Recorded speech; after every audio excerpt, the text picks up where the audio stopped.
함께 우리 성경 봉독하도록 하겠습니다. 내가 너희에게 분부한 모든 것을 가르쳐 지키게 하라. 볼지어다 내가 세상 끝날까지 너희와 항상 함께 있으리라 하시니라. 아멘. 보면은요, 말씀 보면은 가르쳐 지키게 하라 이렇게 말씀에 나와 있어요. 저번에 제가 왔을 때도 잠깐 이 말씀 언급한 적이 있습니다. 가르쳐 지키게 하라. 지키게 하라는 게 뒤에 붙어 있었네. 우리 함께 마음속으로 우리 다시 한번 따라해 보도록 하겠습니다. 가르쳐 지키게 하라. 거봐요. 마음속으로 하라고 그랬잖아요. 우리 다시 한번 하겠습니다. 가르쳐 지키게 하라. 자, 가르쳐 지키게 하라. 잘못했으면 지금처럼 다시 정정해서 가르쳐서 지키게 하면 되는 겁니다. 지키게 하는 거, 그 말씀 드리려고 한 거예요. 그런데 우리가 성경 말씀을 볼 때 가르쳐서 지키게 하라라고 말씀하셨는데, 지키게 하라는 내 눈에 안 들어오고 가르치라는 것만 자꾸 내 눈에 들어왔어요. 그렇죠? 지금 제가 따라해 보세요 했을 때 마음속으로는 인식을 못하고 따라해 보세요만 인식을 하고 따라하신 거예요. 그렇죠? 제가 마음속으로 따라해 보세요 분명히 그랬는데, 그래서 성경 말씀 볼 때 정확한 복음이 전달돼야 정확한 역사가 일어나는 거예요. 그래서 오늘 제가 말씀드리고 싶은 거는 라틴 아메리카, 제가 사역하고 있는 곳의 중남미에 대해서 소개를 해드리려고 합니다. 우리 PPT를 보시겠습니다. 저희 라틴 아메리카 나오는데요. 제가 사역하는 곳입니다. 저희 보시면은 저 북쪽에 있는 부분이 캐나다, 미국, 그리고 지금 제가 사역하는 곳이 저 멕시코부터 밑에까지를 전부 라틴 아메리카라고 합니다. 중남미라고 그래요. 다음 슬라이드 보시겠습니다. 이 중남미가 카톨릭 국가죠. 다 카톨릭이에요. 전부 다 카톨릭 국가입니다. 그런데 카톨릭이 들어와서 잘못된 선교 방법을 사용했기 때문에 지금 어떻게 됐냐면 많은 이단들이 생기고 또 사탄 종교들이 막 생기게 됩니다. 그리고 카톨릭은 어떻게 되냐면 지금 막 급속도로 쇠퇴하고 있어요. 카톨릭이 쇠퇴한 틈을 타서 서로 다른 종교들이 막 일어나기 시작합니다. 종교 전쟁터가 됐어요. 중남미가 완전히 황금어장이에요. 자, 그래서 중남미 우리 사회 배경을 잠깐만 제가 설명드리겠는데, 다음 슬라이드 주세요. 이베리아 반도라고 유럽의 남쪽 부분에 유럽 남쪽 부분에 스페인하고 포르투갈하고 얘네들이 살고 있었는데, 이 부분을 이슬람이 800년 동안 지배를 하고 있었습니다. 근데 이제 결국에는 어떻게 됐냐면은 스페인이 얘네들을 다 몰아냈어요.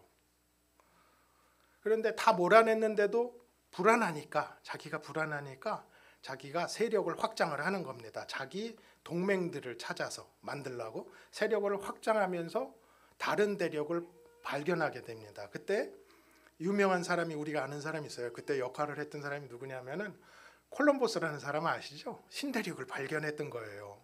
이 콜럼버스라는 사람이 그냥 혼자 막 상상하기로는, 잠깐 우리 앞에 있는 슬라이드 다시 한번 보여주시겠어요? 맨 앞에 저기 중남미예요. 저기 원래 인디안들이 살고 있었잖아요. 북쪽에도 인디안이 살고 있었고 남쪽에도 인디안이 살고 있었는데, 유럽 사람들이 전부 저기 쳐들어가 갖고 전부 다 점령을 한 겁니다. 저 몽땅 다, 저 대륙들을. 저게 16세기거든요. 그냥 혼자 상상하는 겁니다. 한국이 16세기면 그렇게 먼 데가 아니에요. 옛날이 아니에요. 조선시대 때예요. 우리 한국 사람이 저기를 먼저 들어갔으면 한국 사람들이 저기 다 점령했으면 얼마나 좋았을까, 막 혼자 막 그런 상상을 합니다. 자, 다시 앞으로 돌아오셔서 콜럼버스가 이렇게 다 신대륙을 점령하는 바람에 그 대륙들을 스페인하고 포르투갈이 다 점령합니다. 16세기에. 그래서 중남미는 스페인이 다 점령했어요. 그래서 스페인어 다 전부 쓰고 있습니다. 중남미는 다 스페인 식민지였어요. 그냥 브라질만 포르투갈이 점령을 해서 거기는 포르투갈어고 쓰고 나머지는 다 스페인어를 씁니다. 정복 군대가 이렇게 식민지로 이렇게 중남미를 통치할 때 유럽 가톨릭이 같이 들어와서 중남미에 정착을 하게 됩니다. 그래서 중남미는 전부 가톨릭 국가예요. 전부 가톨릭이에요. 90% 이상이. 그래서 300년이 지금 지났는데 아직도 가톨릭의 그 영향력이 아주 굉장히 대단합니다. 페루도 마찬가지고요. 개신교 선교사한테는 비자도 잘 안 줘요. 다음 슬라이드 보겠습니다. 그러면 도대체 어떻게 이 사람들이 선교를 했길래 그렇게 교세가 확장했을까? 그리고 어떻게 뭐를 잘못했길래 그렇게 급속도로 쇠퇴하고 있나? 우리 한번 알아보겠습니다. 이 사람들이요 무력 선교를 썼고 그다음에 종교를 다 혼합시켜 버렸어요. 세미나 때 어떤 브라질 선교사님이 이제 같은 주제로 이거를 발표를 하셨는데 당시 교황청이요 어떻게 했냐면은 스페인하고 포르투갈한테 권한을 줬습니다. 점령하는 니네가 마음대로 점령해라 중남미를. 그리고 니네가 점령하는 땅은 전부 니네 거야. 니네 깃발 꽂아. 다 이 땅 니네 거야. 대신에 조건이 하나 있는데 니네가 점령하는 도시마다 교회를 세워. 성당을 세워. 요거는 교황청 소속이다. 이렇게 얘기를 한 거예요. 교황청이 얘네들한테 권한을 줬어요.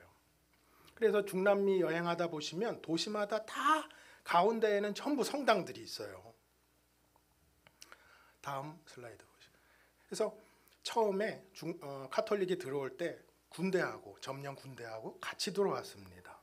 이게 왜 그러냐면 제가 역사를 이렇게 쭉 뒤져보니까 아까 800년 동안 이슬람이 지배를 했다고 그랬죠. 이슬람이 그랬어요.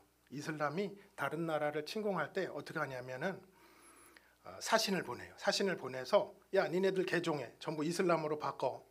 싫다고 그러면은 전쟁이야. 그래서 싸우기 시작해요. 무력으로 얘네들이 선교를 이렇게 자기네들 영향력을 넓혔죠. 그걸 똑같이 가톨릭이 배워가지고 중남미를 침공하면서 똑같은 방법을 쓰는 거예요. 무력으로 선교를 합니다. 막 그러면서 예수 이름으로 다 죽여요. 다 죽여요. 잉카 사람들도 거의 다 싹 다 죽였어요. 너무 많이 죽여갖고 일꾼이 없으니까 농사 져야 되는데 일꾼이 없으니까 아프리카에서 흑인을 수입해 올 정도로 많이 다 죽였습니다. 이때 다음 슬라이드 화형을 당하던 끝까지 스페인 군대하고 싸우면서 화형당하던 추장이 이런 말을 합니다. 지금 보고 있는 내 손에 있는 이 금은 보화가 이게 스페인 사람 니네가 섬기고 있는 신이다. 니네는 멀리손인 야만인들이 평화, 평등의 신 믿는다 그러면서 우리 땅 막 뺏고 그리고 자기네 사람들을 노예로 삼은 거예요. 평화의 신이라고 그래놓고서 강제로 노예로 삼았어요. 아무 잘못도 없는 가족들도 싹 다 스페인 군대가 죽였죠. 그러면은 쟤네 군인들도 천국 가냐? 예수 믿고 구원받았으니까 천국 간다고 그래요. 그러면 나는 천국 안 가겠다. 십자가 든 족속이 있는 곳에는 결코 가지 않겠다. 거기는 천국이 아니다. 이들이 없는 곳이 바로 천국이라고 그랬어요. 지금 좀 현대에는 좀 뭐가 다를까요? 현대 선교도 마찬가지입니다. 다른 형태의 무력으로 가끔 선교하시는 분들을 봐요. 이 돈을 가지고 무기로 씁니다. 아주 예수쟁이들을 학을 띠게 만들어요. 막 무시하고 막 지시하고 그때하고 똑같습니다. 그래서 현지 사람들이 제발 선교사님들 이런 사람 되지만 이런 선교사님이 되게 해주세요. 그리고 이 사람들이 쭉 리스트를 뽑았어요. 조언을 해줬어요. 그거를 제가 이렇게 정리를 해보니까 이래요. 우리한테 미개한 사람들이라고 무시하지 말아라. 그리고 니네가 월등하다고 니네 관습을 자꾸 우리한테 강요하지 말아라. 그리고 니네 말하는 태도 주의해라. 조심해라. 우리가 다 알아듣는다. 그리고 말로만 하지 말고 니네 삶으로 좀 보여봐라. 그리고 우리 방식을 배워서 우리 문화 배우고 우리 언어 배워가지고 우리 관점에서 성경 읽는 법 좀 배워라. 우리 관점에서 어떻게 표현하는지, 우리 관점에서 어떻게 생각을 하는지 배워라. 그런 얘기들을 해요. 지금도 이렇게 선교하는 거 보면은 막 억압하고 막 지배하려고 그럽니다. 부끄러운 얘기지만은 페루 선교사님들 중에 또 그런 분이 계세요. 막 이분이 한마디 하면은 막 믿는 사람이거나 안 믿는 사람이건 난리가 나요. 제발 내가 당신이 어떻게 살았는지 내가 다 봤습니다. 막 그런 사람도 있고, 후배 선교사님도 그분 뵈면은 막 고개를 막 절레절레 흔들기도 합니다. 이렇게 무력으로 스페인이 강제로 선교를 하다 보니까 나중에는 페루의 카톨릭 어떤 신부가 해방신학이라고 주장을 또 해요.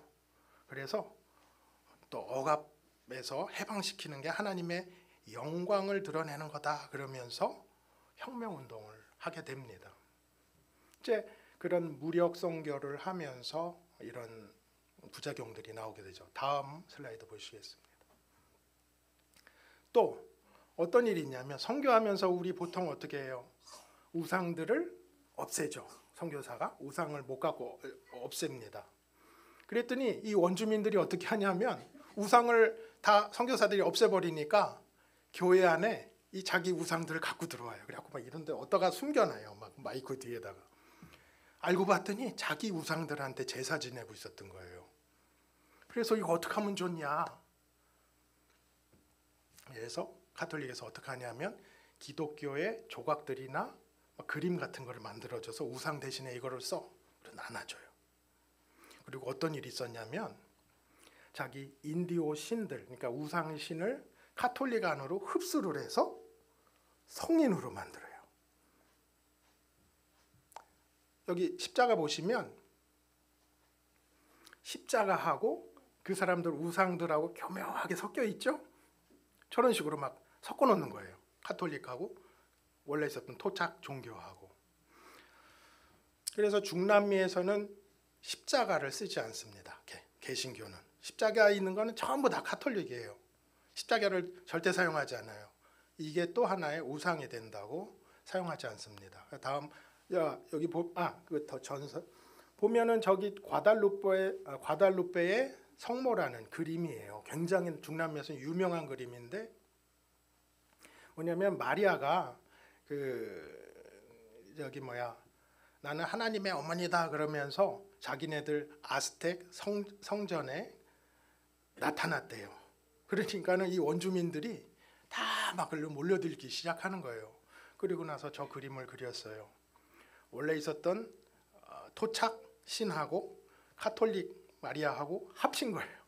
보면은 인디안 모습이죠. 인디오 모습이죠. 생긴 게 눈도 가느다랗고 얼굴색도 갈색이고 이렇게 합치는 우상화 작업을 합니다. 성인화 작업을 합니다.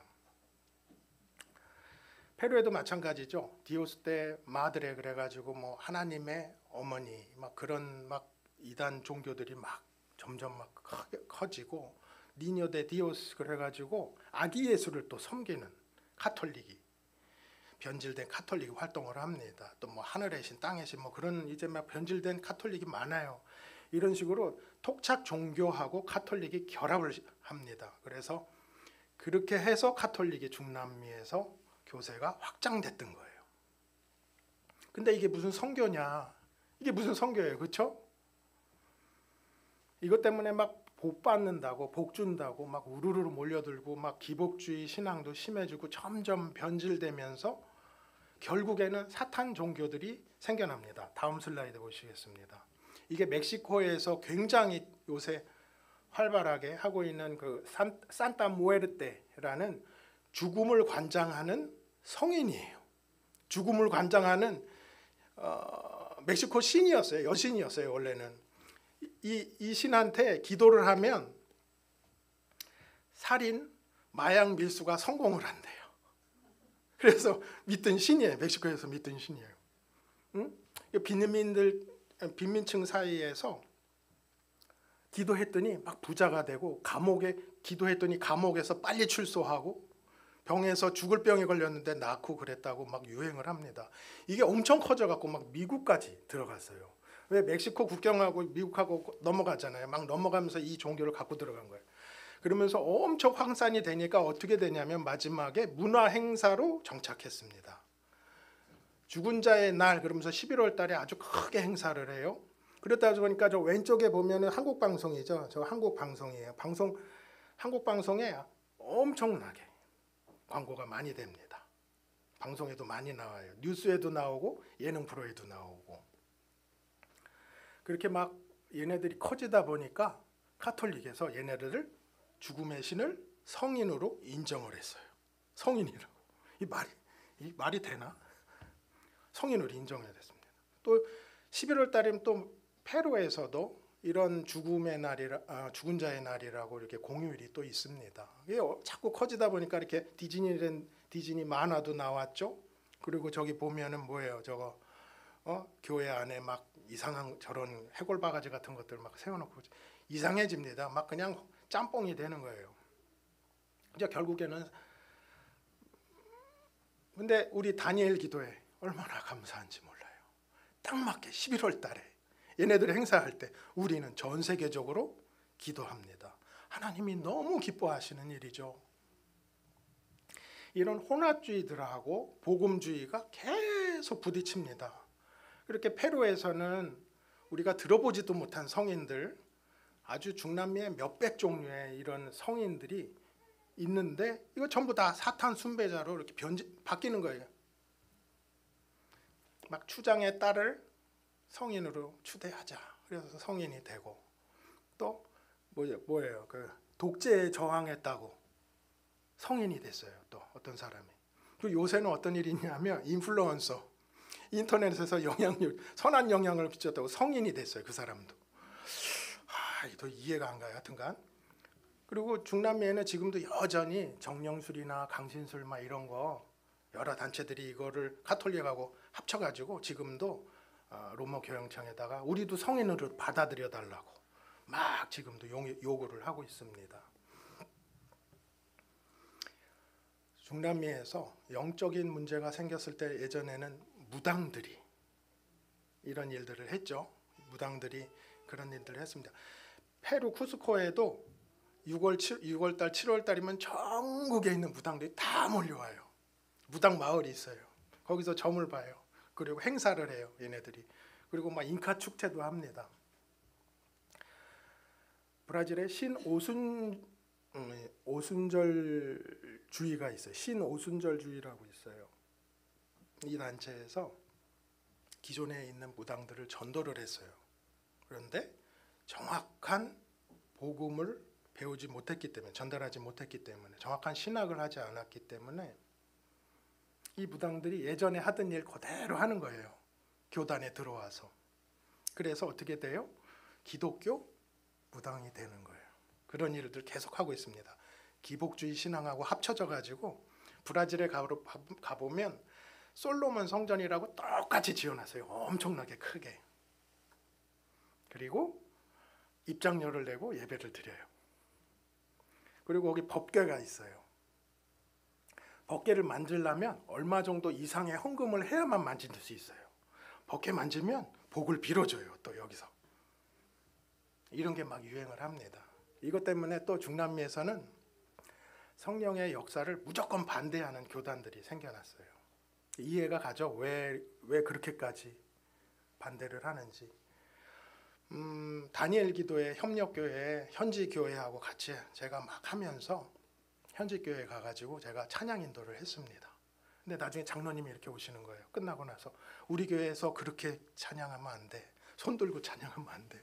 방언하지 마. 그렇게 막 유도하지 마. 이해는 해요. 그런데 굉장히 보수적인 거기는 무조건 성경 말씀만 말합니다. 막 손 들고 찬양했다가는 쫓겨납니다. 저처럼. 그런 교단들이 있어요. 다음 슬라이드 보시겠습니다. 그렇게 이 카톨릭이 교세 확장에만 신경을 쓴 거예요. 다른 거 관심 없고 남 크게 교세 확장에만 신경 쓰다 보니까 어떤 결과가 생겼냐면 90% 이상이었던 카톨릭이 이런 잘못된 선교로 인해서 엄청난 이단들을 만들게 돼요. 그리고 결국에 가서는 사탄주의자들을 잔뜩 만들어 놓고는 자기들은 어떻게 돼요? 정작 본인들은 쇠퇴하고 있어요. 그리고 무늬만 성도들을 만들어놨어요. 무늬만 성도인 사람들. 부모님이 카톨릭이니까 나도 카톨릭이다. 그런 사람들이 반 이상이에요. 쿠스코에서 전도하다 보면 엄청 많이 부딪힙니다. 저희하고. 그러면 성경은 보냐? 성경 안 본대요. 그러면 니네 미사는 드리냐? 그랬더니 우리 그런 거 안 한대요. 그런데 그냥 카톨릭이라는 거예요. 무조건. 그리고 우리 막 쫓아내려고 그러는 거예요. 기도하는 거 가르치고 술 먹지 말라고 그랬더니 그렇게 아주 비판을 했습니다. 유럽에 있는 스페인 군대가 다음 슬라이드 보여주세요. 스페인 군대가 중남미를 점령하면서 가톨릭 문화가 중남미에 같이 들어왔습니다. 그래서 이 문화가 생활 속에서 깊숙이 스며들고 뿌리 박혀 있습니다. 중남미에 가톨릭 문화가. 문제는 이게 변질됐다는 거예요. 그렇죠? 가톨릭 문화가 뿌리 박혀 있는데 변질이 돼 있어요. 이런 혼합 종교들이 연예인들, 연예계에서 정치계에서 아주 침투해 있어서 굉장히 위협적입니다. 그러니까 결과적으로 역사를 봤을 때 카톨릭이 확산되는 지역들에는 사탄 종교나 이단들의 길목을 어떻게 했어요? 열어주고 있었던 거예요. 얘네들이 만들어주고 있었던 거죠. 보시면 카톨릭이 거의 몰락했습니다. 보시면 미국도 거의 없고요. 유럽에만 20%, 유럽만 2억 인구예요. 그리고 중남미가 4억. 유럽에서 카톨릭이 들어왔는데 중남미가 들어왔는데 유럽은 2억 명밖에 20%밖에 안 남고 중남미는 40%가 남아 있는 거예요. 그러니까는 카톨릭에서 이 중남미는 뺏기면 안 되는 거예요. 지금 자기네 유럽도 줄어들었는데 중남미 뺏기면 이제 없어지는 거예요. 가톨릭이. 그래서 굉장히 몰두하고 있습니다. 무리수를 많이 둬요. 페루도 마찬가지. 카톨릭이 60%가 카톨릭 60%인데 30%가 20년 만에 줄어들었죠. 그 대신에 다른 종교들이 많이 생겨난 겁니다. 다음 슬라이드 주십시오. 자, 지금부터 제가 말씀드리고 싶은 부분이에요. 이 부분이. 그러면은 개신교에서는 어떤 역할을 해야 되고 그리고 어떻게 여기에 접근을 해야 될까 고민을 해봤습니다. 그랬더니 제가 세 가지를 뽑게 됐어요. 지금 카톨릭의 문제가 뭐였었죠? 온전한 복음이 들어가지가 못했어요. 그리고 미전도 영역을 개발해서 거기 접근해서 전도를 해야 되는 거죠. 아직도 미전도 영역이 굉장히 많아요. 그리고 다음 세대를 준비해야 됩니다. 다음 슬라이드. 그래서 보면은 온전한 복음이 먼저 첫 번째 들어가야 된다. 온전한 복음, 아주 정확한 복음, 그리고 순수한 복음. 누구 의견을 말하는 게 누구 의견이 아니라 진짜 성경이 말하고 싶어하는 진짜 에키스 그 복음이 들어가야 되는 거예요. 마태복음 28장 보면 내가 너희에게 분부한 모든 것을 가르쳐 지키게 하라. 만약에 카톨릭이요 교세 확장에 몰두하면서 복음을 등한시했는데 만약에 예수님이 분부한 모든 것 온전한 복음을 전달했으면 어떻게 됐을까? 지금 마태복음 7장 보시면 마태복음 7장은 꼭 기억해야 되는 7장인데요. 마태복음 7장에 보면 비가 내리고 창수가 나고 바람이 불어도 반석 위에 세운 집은 무너지지 않는다고 그랬어요. 말씀 위에 세운 집, 복음 위에 세운 집은 무너지지 않는다고 그랬죠. 우리 기억을 해야 됩니다. 온전한 복음이 들어가야 돼요.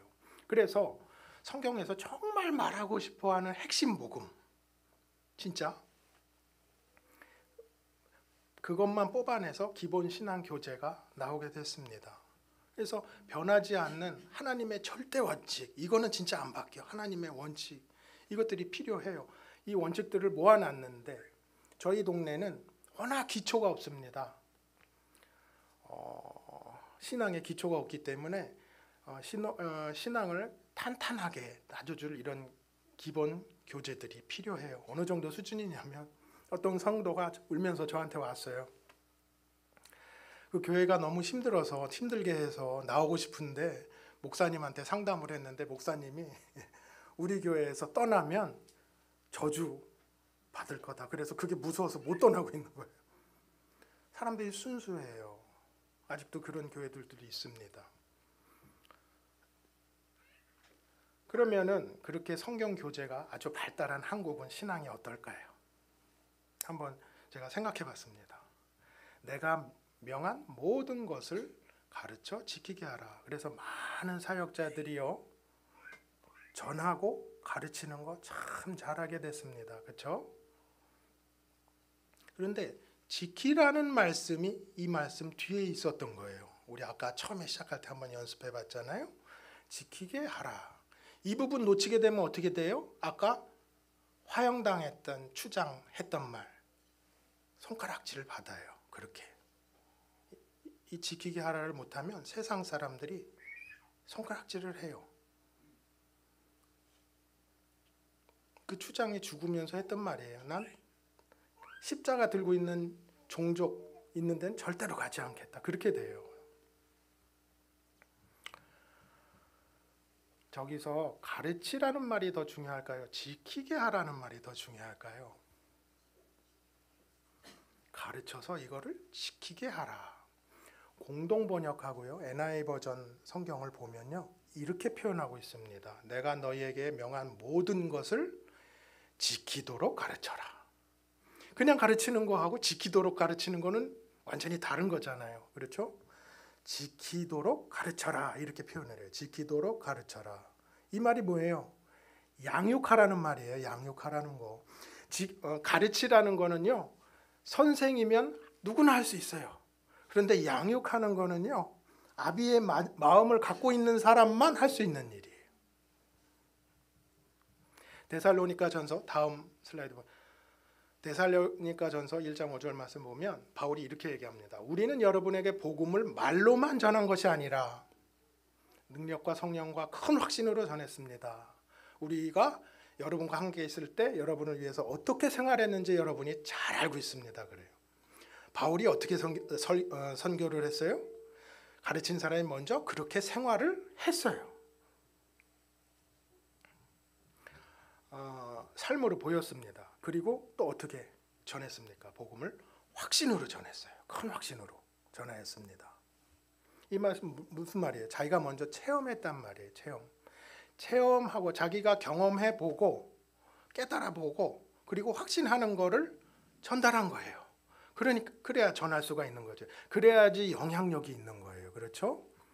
그렇게 아비의 삶을 살아내야만 다음 세대를 세우고 그 다음 계획을 할 수가 있는 거죠. 이렇게 예수님이 명령하신 온전한 복음이 정확히 전달됐다. 그러면 복음이 알아서 역사를 할 겁니다. 복음이면 충분합니다. 자꾸 내 의욕이 앞서가지고 전도 더 많이 하려고 거기다 요령을 덧붙이면 어떻게 돼요? 아까 가톨릭 역사 보신 것처럼 자꾸 이상한 방향으로 흘러가는 거예요. 예수님이 우리에게 분부한 모든 것 이게 뭘까? 그거 고민하면서 그것만 잘 전달하면 되는 거예요. 그러면은요 전도는요 보물찾기입니다. 이게 깨달은 건데 마태복음 10장 보시면 예수님이 제자들한테 직접 전도하는 방법을 알려주셨어요. 마태복음 10장에. 근데 이런 말씀이 있습니다. 너희 말을 듣지 않으면 발에서 먼지를 털어내라. 저는 이 말씀이 이해가 안 갔어요. 어떻게 그냥 내 말을 안 듣는다고 그냥 발에 먼지 털고 나와버리나요? 어떻게 해서든지 잘해가지고 한 명이라도 더 전도해야지. 그런 마음이었어요. 근데 문제는요, 이 어떻게 해서든 잘해야지, 이게 항상 문제예요. 가톨릭도 그랬다니까요. 어떻게 해서든 잘해서, 이게 문제예요. 그 마태복음 13장에 씨 뿌리는 자의 비유 있죠. 여기서 제가 깨닫게 됐습니다. 씨를 뿌릴 때 길가밭, 그 다음에 돌짝밭, 가시밭, 좋은 밭, 어디다가 씨를 뿌려야 될까요? 좋은 밭에 씨를 뿌려야 돼요. 근데 저희 그동안 사역을 뒤돌아봤더니 저희 사역은 길가밭에다가 씨 뿌려놓고 맨날 노심초사하는 그런 사역이었어요. 뭐냐면은 애들 모아놓고 얘네들 다 도망가면 떠나면 어떡하나 맨날 걱정만 하고, 저쪽에서 선물 주는 얘네들이 선물 주는 대로 뚜루루루 다 몰려가고, 우리가 행사하면 또 일로 다 몰려오고. 이거는 꼬시는 거지 양육하는 게 아니에요. 어느 날 저희 부부가 느꼈습니다. 이건 그냥 머릿수 채워달라고 사정하는 거지, 이게 무슨 성교냐. 응? 알고 봤더니요, 예수님께서는 좋은 밭에다가 씨를 뿌리라고 말씀하셨던 거예요. 근데 저희는 돌짝밭에 막 돌캐다가 가시밭에 가서 또 넝쿨 막 뜯어내다가 시간 다 보내고 번아웃이 된 거죠. 힘들어가지고 무식하게 선교했던 거예요. 그러면은 좋은 밭에다가 씨 뿌리는 거는 뭘까? 로마서 11장에 바알에게 무릎 꿇지 않은 7,000명 선택하셔서 남겨놓으셨습니다. 그런 것처럼 농부이신 우리 아버지께서 택하셔서 좋은 땅을 곳곳에 일궈 놓으셨던 거예요. 그러면은 나는 그 7,000명 찾아내자. 100명을 만나. 그럼 내 말을 안 들어 1,000명을 만나면 돼. 1,000명도 안 되면 10,000명 만나면 돼요. 그 중에 누군가는 내가 한 말을 반응을 보일 거다. 얘가 바로 좋은 밭이다. 이 밭을 찾아내자. 그게 전도예요. 그래서 여기다가 거름 주고 내가 삶으로 보여서 양육을 하면 30배, 60배, 100배에 쑥쑥 자랄 거다. 확신이 왔습니다. 전도 되게 쉽죠. 보물찾기예요. 그냥 많이만 만나면 돼요. 그냥. 저희도 사역을 할 때 K문화, 한국 문화가 유행을 하니까 호기심에 많이 오는 청년들이 되게 많아요. 그리고 또 외국인이니까 또 혹시나 월급을 많이 줄까 해서 또 오는 사람들도 많습니다. 그런데 저희하고 사역하다 보면 알아서 또 떠나기도 해요.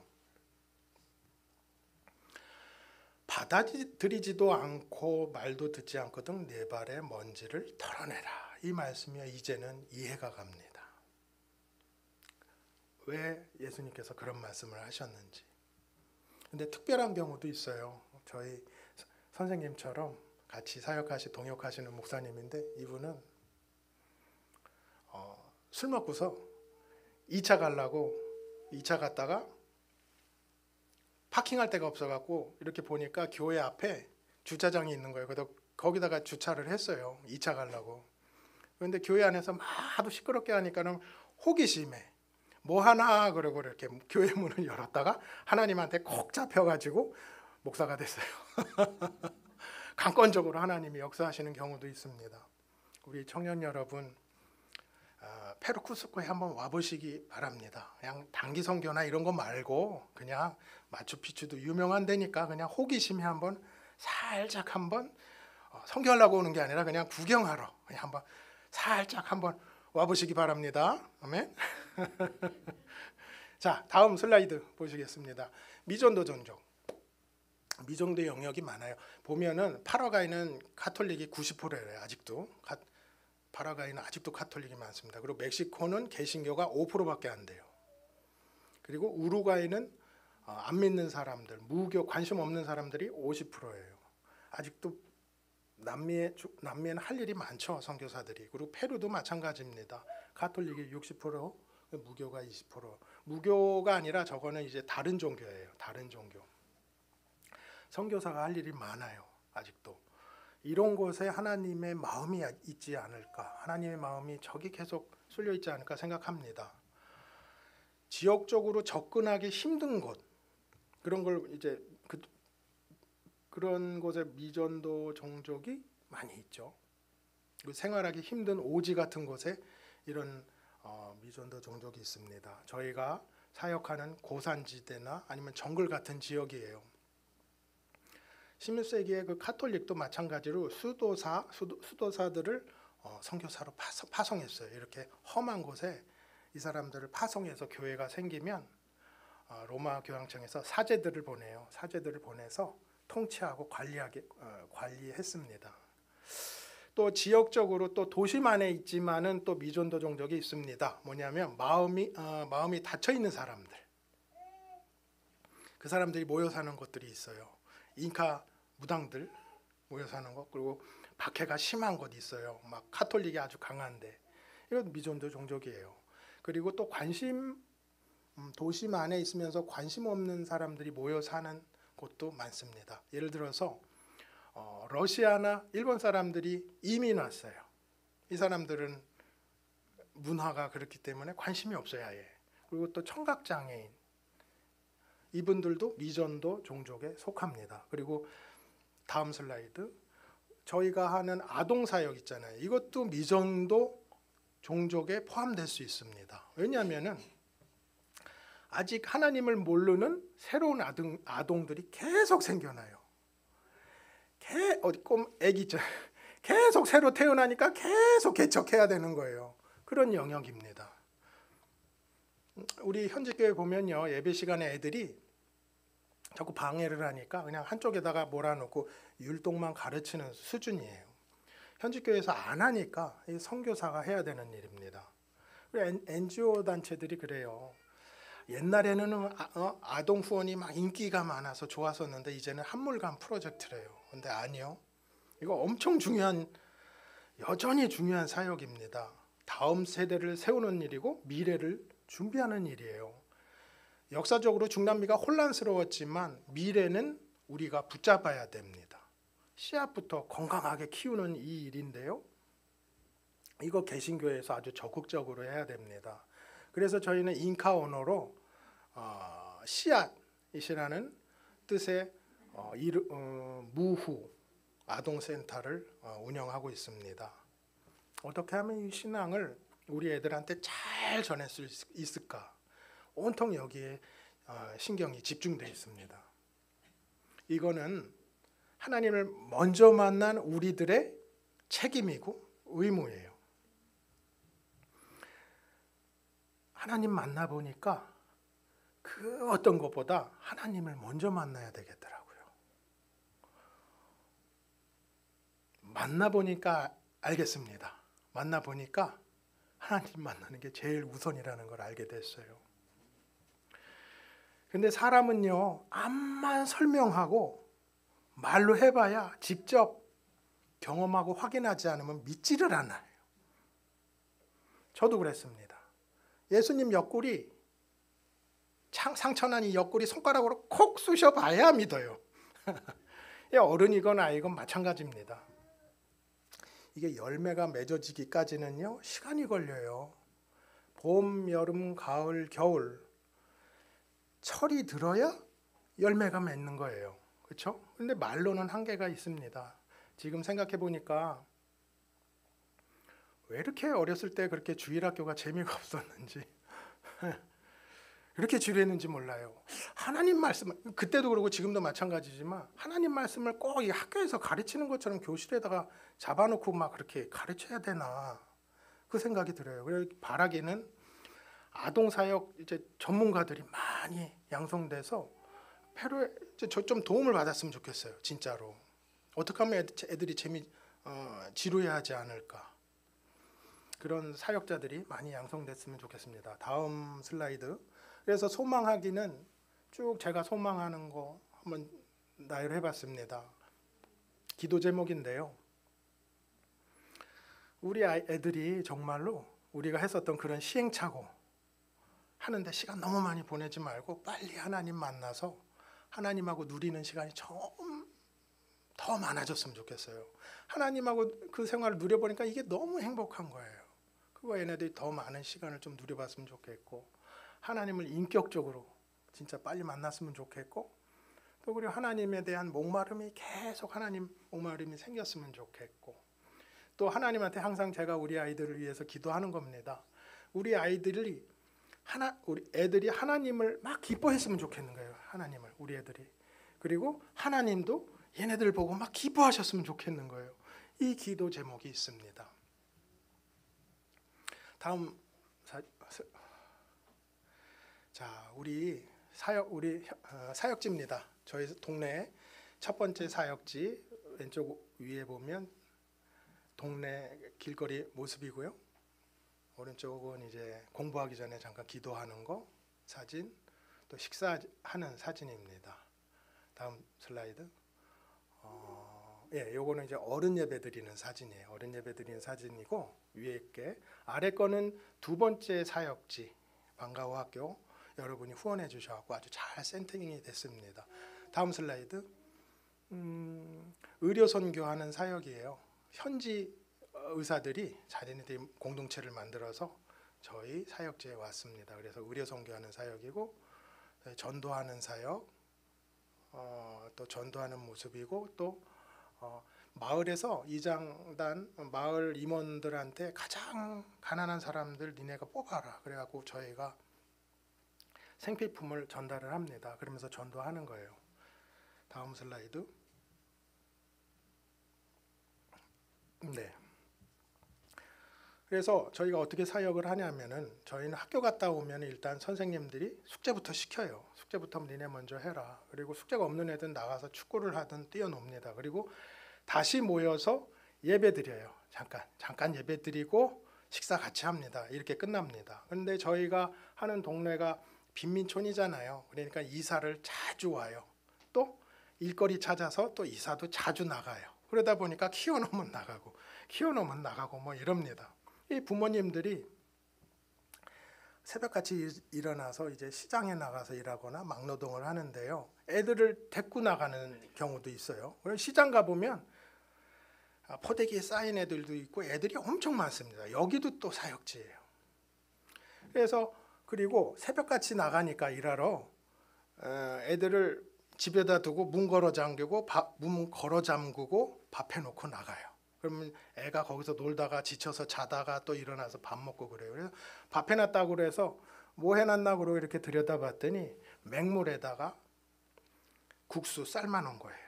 양념 하나도 안 된 거 그거 그냥 퍼먹고 있더라고요. 그래서 우리가 하루 한 끼 급식을 시작하게 됐습니다. 그리고 또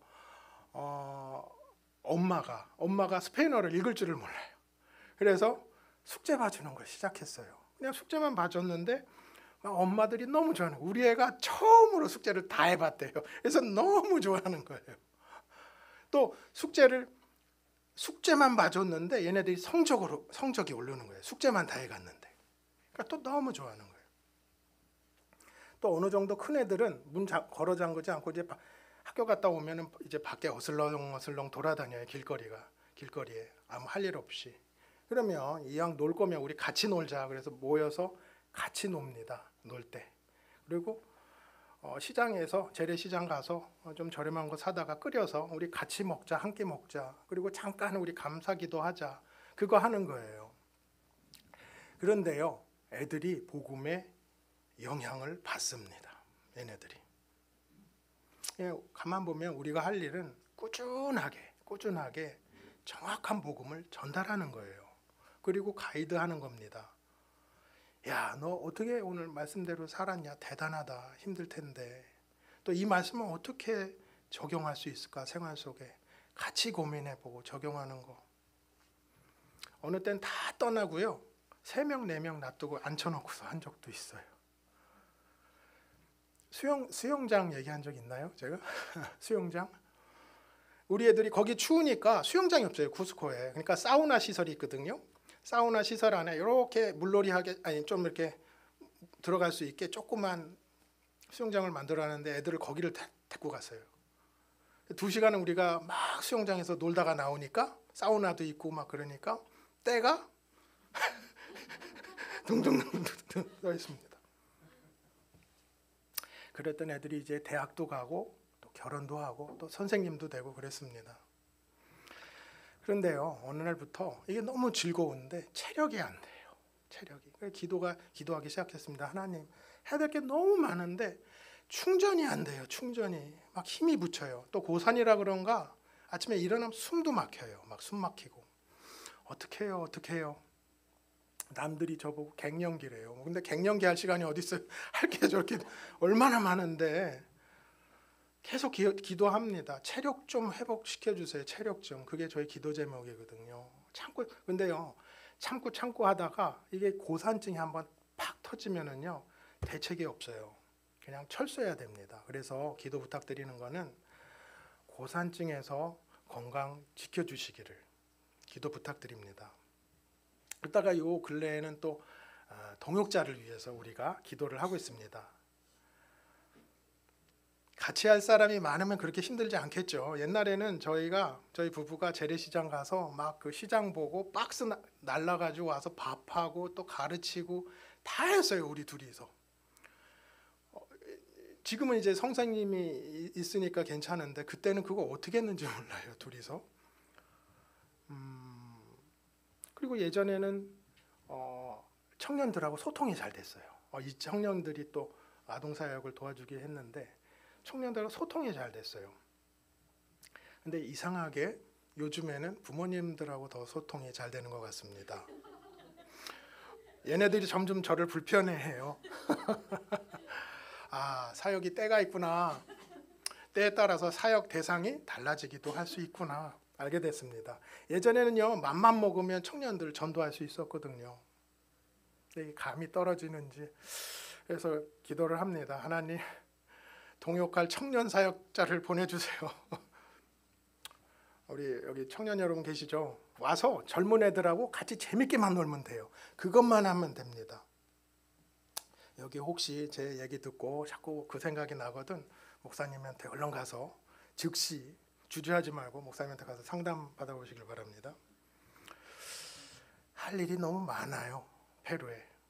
추수할 일꾼이 필요합니다. 추수한 일꾼을 보내주세요. 기도합니다.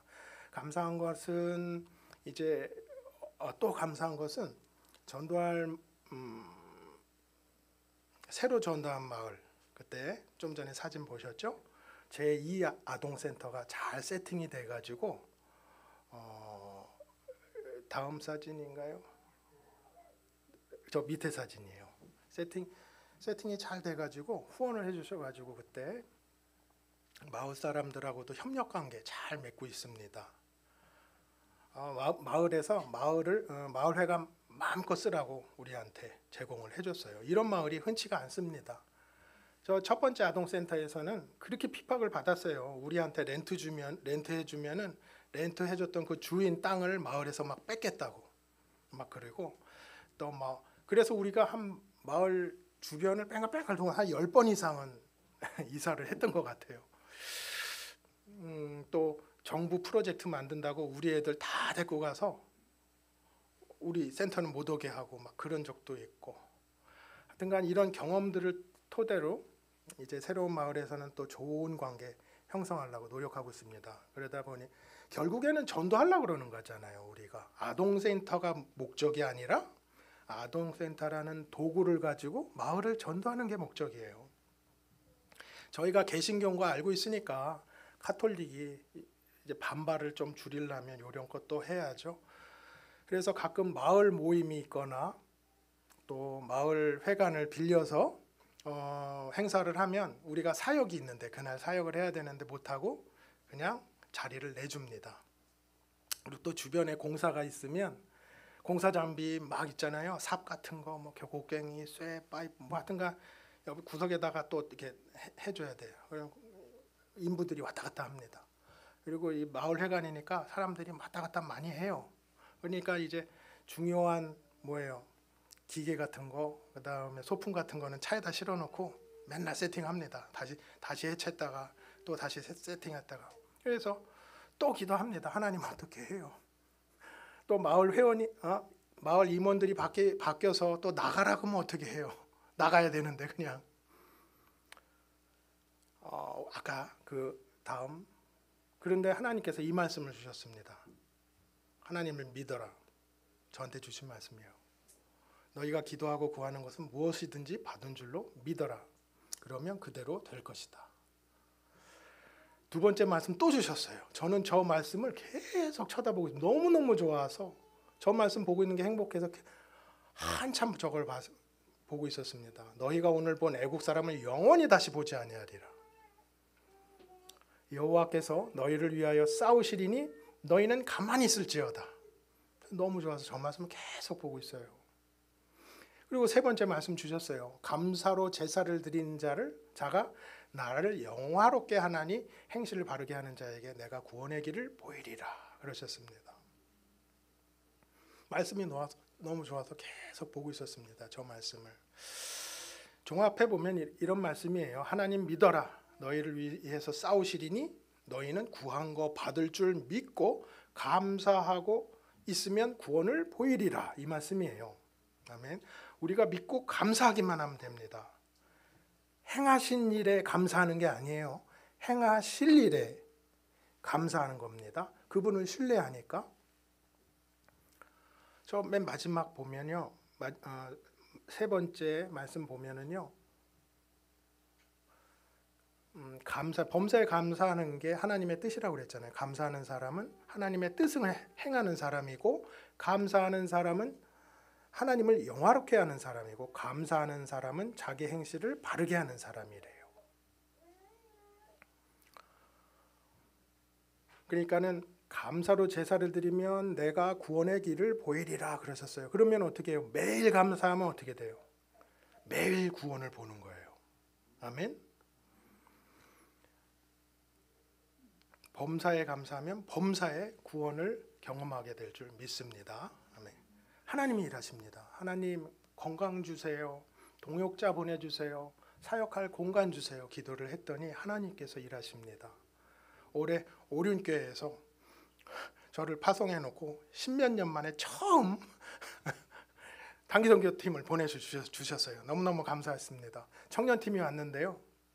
너무 감사했어요. 그런데 이 청년들이 고산증 때문에 너무 힘들어했습니다. 막 전도 공연 하면서 율동하고 저 구석 가서 막 산소 들이마시고 찬양 한번 하고 숨차가지고 저 구석 가서 산소 들이마시고 너무너무 힘들어했어요. 우리 교회 청년들이니까 제가 안타까운 거예요. 제가 대신했으면 좋겠는데, 제가 춤을 췄으면 좋겠는데 이거 뭐 안 되고. 그리고 또 차 타고 가다가 또 고산증이 와가지고 차에서 내려서 막 주무르고 그랬습니다. 그런데요, 그 와중에 한 커플이 결혼해서 우리 쿠스코로 선교사로 사역자로 오겠다고 결심을 했습니다. 대단한 일이죠. 교회에서 처음 딱 한 번 왔는데 한 방에 열매가 생겼어요. 하나님이 하신 거예요. 정말 신기하죠. 4,000m에서 봉고차 타고 가다가 고산증이 와가지고 길가에다 세우고 땅바닥에 눕혀갖고 막 주물렀던 그 청년이에요.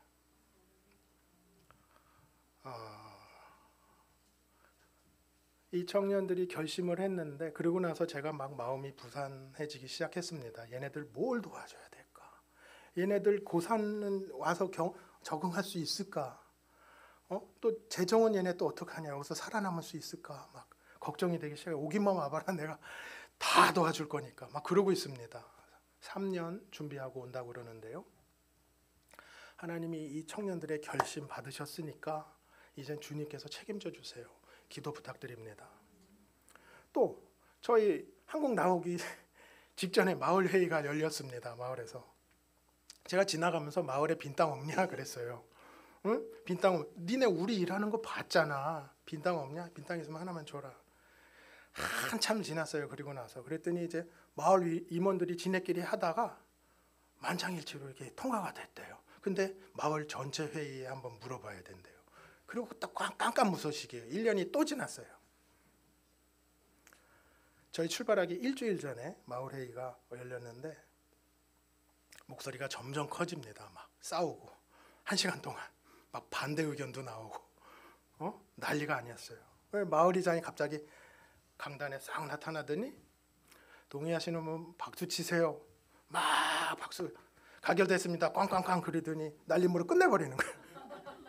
이게 무슨 뭐 우리나라 국회 보는 것도 아니고 뭐 이 땅이요 150평 정도 되는 땅인데요. 우리나라 물가 가치로 계산해 보면 15억 정도 되는 가치입니다. 그런데 쿠스코에서 이걸 우리한테 준다는 건 말도 안 되는 일이에요. 이만큼도 손해 안 보려고 그러는데 그 땅 팔아서 자기네가 마을 경비로 쓰면 되는데 하나님이 하신 일이죠. 굉장합니다. 그래서 제가 그랬어요. 주지 말고 팔아라. 대신에 1원만 받아라. 왜냐하면 제가 그전 마을에서 경험해봤잖아요. 막 줬다가 뺏어요. 막 그러니까 서류를 깔끔하게 하려면 매매 계약서를 만들어야 되는 거죠. 그래서 1원만 받으라고 그랬는데 어떻게 될지 모르겠습니다. 하여튼간 앞으로 구청에서 서류 작업하고 이런 일이 남았는데 이게 또 얼마나 오래 걸릴지 뭐 1년이 걸릴지 모르겠지만 도장 찍었구나 하는 겁니다. 계속 기도 부탁드리겠습니다. 오늘 본 애굽 사람들 영원히 다시 보지 아니하리라. 여호와께서 너희를 위하여 싸우시리니 너희는 가만히 있을지어다. 아멘. 하나님 우리 아버지께서 싸우십니다. 아멘. 자, 정리하겠습니다. 가톨릭이요 교세 확장에만 신경 쓰다 보니까 말씀에 소홀하게 됐죠. 그렇죠? 온전한 복음이 들어가지 않으니까 모두 이단화가 됐습니다. 그리고 결국에는 사탄 종교를 만들어냈어요. 그럼 우리가 할 일은요 정확한 복음을 전달하는 겁니다. 그리고 미전도 영역을 찾아내서 다가가서 전도하는 거예요. 그리고 다음 세대를 일으키는 겁니다. 준비하는 거예요. 이걸 하기 위해서 우리가 먼저 뭘 해야 되냐면 온전한 복음이 뭔가 정확한 복음이 뭔지 내가 먼저 알아야 돼요. 알고 말씀을 삶으로 살아내고 그리고 아비의 마음을 가지고 어떻게 하라고 그랬죠? 지키도록 가르쳐라. 그럼 하나님께서 일하십니다. 말씀이 일을 할 거예요. 우리는 믿고 감사하기만 하면 됩니다. 그래서 우리 눈과 귀가 뜨여서 하나님이 일하시는 것을 항상 일상 속에서 생활 속에서 매일 찾아낼 수 있었으면 좋겠어요. 하나님이 일하시는 거 매일 찾아내면 어떻게 돼요? 매일 하나님의 사랑을 누리게 되겠죠. 그렇죠? 하나님을 느끼게 되겠죠. 그러니까 항상 기쁘겠죠. 그러니까는 항상 기쁘니까 어떻게 해요? 매일 감사하다고 하겠죠. 매일 감사하니까 어떻게 해요? 매일 아까 뭐라고 했어요? 구원을 보리라. 구원을 맨날 보는 거예요. 이게 반복되면 하나님을 신뢰하게 됩니다. 어린아이처럼 그분이 내 눈앞에 있어야 안심이 되니까 쉬지 않고 기도하게 됩니다. 그렇죠? 가장 좋은 것을 주시는 하나님, 힘든 상황이 와도 매일 하나님의 사랑을 찾아낼 수만 있으면 항상 기쁘고 감사합니다. 아멘. 그래서 우리가 감사하는 성품을 갖게 되는 저와 여러분 되시기를 소망합니다. 아멘. 감사합니다. 자, 기도하시겠습니다.